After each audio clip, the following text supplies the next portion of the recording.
خاموشی بہت کچھ کہتی ہے، کان لگا کر نہیں دل لگا کر سنو۔ خاموشی ایک زبان ہے جسے ہر کوئی اپنے ڈھنگ سے بولتا ہے۔ خاموشی بولتی ہی نہیں، بیچتی بھی ہے، پکارتی اور لتاڑتی بھی ہے۔ انسان خاموش رہے تو بے بسی، انسانیت خاموش رہے تو بے حسی۔ والدین خاموش رہے تو مجبوری، اولاد خاموش رہے تو سعادت مندی۔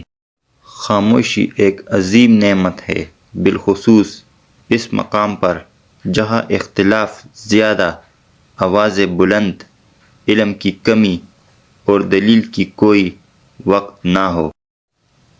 خاموش انسان خاموش پانی کی طرح گہرے ہوتے ہیں۔ جب انسان خود سے مخاطب ہونے لگتا ہو تو دوسروں سے خاموشی اختیار کرنے لگتا ہے۔ خاموشی خود ایک راز ہے اور ہر صاحب اسرار خود خاموش رہنا پسند کرتا ہے۔ خاموشیاں کبھی بے وجہ نہیں ہوتی، کچھ درد ایسے بھی ہوتے ہیں جو آواز چھین لیتے ہیں۔ ٹوٹنے والے انسان کی زبان میں ہی نہیں بلکہ روح میں بھی خاموشی اتر جاتی ہے۔ خاموشی عقل مند کا زیور اور احمق کا برم ہے۔ اپنے خلاف باتیں خاموشی سے سنو اور جواب دینے کا حق وقت کو دے دو۔ جو انسان تمہاری خاموشی سے تمہاری تکلیف کا اندازہ نہ کر سکے، اس کے سامنے زبان سے اظہار کرنا صرف لفظوں کو ضائع کرنا ہے۔ جانتے ہو اذیت کیا ہے؟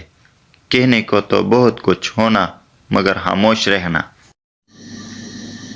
جب احساس خاموش ہو جائے تو ضمیر مر جاتا ہے، اور یہ وہ وفات ہے جس کی خبر نہیں ہوتی۔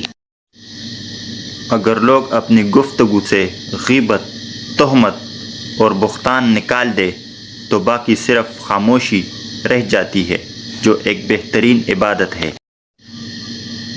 دو چیزیں انسان کی کمزوری ظاہر کرتی ہے، جہاں بولنا ہو وہاں خاموش رہنا، اور جہاں خاموش رہنا ہو وہاں بولنا۔